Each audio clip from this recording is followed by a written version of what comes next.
go back.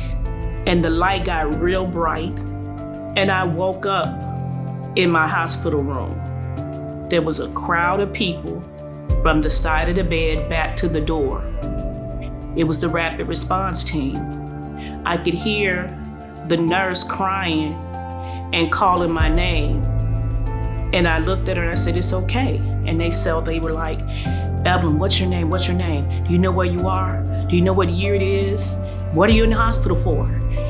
And I was like, "My name is Evelyn Sales. I'm in the hospital for a double mastectomy."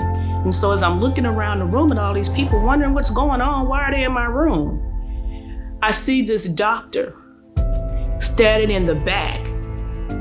And I said, "Hey, I know you. You were my doctor in 2004. And she said, "There's nothing wrong with that lady," and she walks out.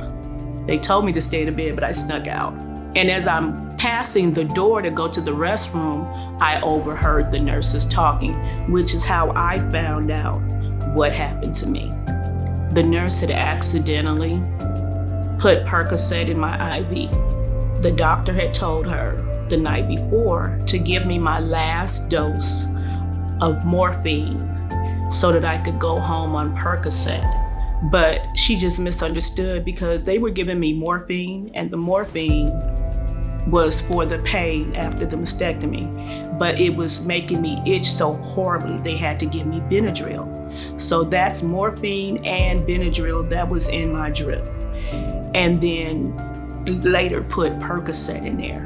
I don't remember how much, but I know when she figured out what happened, I could hear her on the phone with the doctor in my room screaming at her, and how the nurse thought that I was just asleep because I was in so much pain.